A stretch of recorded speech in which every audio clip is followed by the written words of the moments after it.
2014 T800 Kenworth, replacing the reservoir and sensor. Issue you have if you have the low coolant light like I had that constantly goes off even if you're topped off in fluid. On these type of models, the sensor sits up in the reservoir but doesn't actually touch the coolant. There is a magnet ring that slides up and down where the sensor goes in. If you can hear it, I'll move it for you. See, it's right there. You can see it. That's what happens. That gets stuck, dirty, and doesn't move anymore, so constantly thinks it's empty. So we drain the coolant at the nozzle that's underneath. See, real easy. Just turn it. You only drop down to the hose right around here, because once you take this off, you know, you just keep this fastened so it doesn't tip, but you only need to get the coolant out of here. And then we got a bolt on each side. Got the white little clip parts, as you can see on these. And another issue is, if you see this hose, it's skinny, and on the new ones it's bigger. So what I had to do is I just worked its way over here and clamped it on. Alright, so let's start taking it off. First thing is we're gonna take this hose off, make sure we drop the coolant low enough, and then start taking the other hose and the bolts off.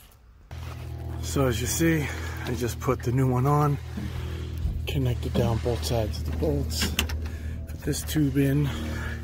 I'm about to re-secure this one, but wanted to show you that I had to remove this off because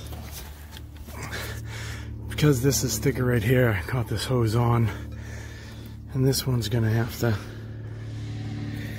go down off this one. I just gotta get a clamp on it. I'm gonna cut the hose back a little.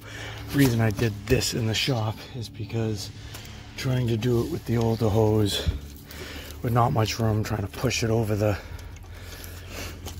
this tip. I wish I showed it to you, but as you can see, the hose is only this big. Look how big that tip is. And since this tip is small, I didn't have a hose that would fit both ends, so it's either start with the thick one and then put a smaller one inside and clamp it down, but I just went this route. Again, we're just gonna cut this hose, get it on, and also I put the new sensor, if you can see it, sorry, right there. These just pull out and pop in, very simple.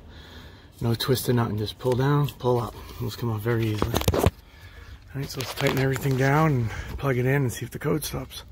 Alright, everything's secured, coolant put back in. It's just gonna start her up. And let's see if the engine code shuts off. Let's find out.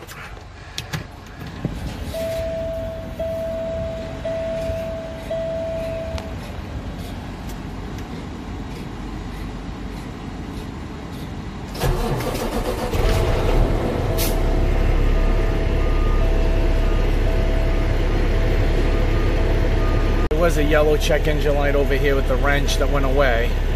This was flashing, and boom, it's gone. No more code. Problem solved, guys.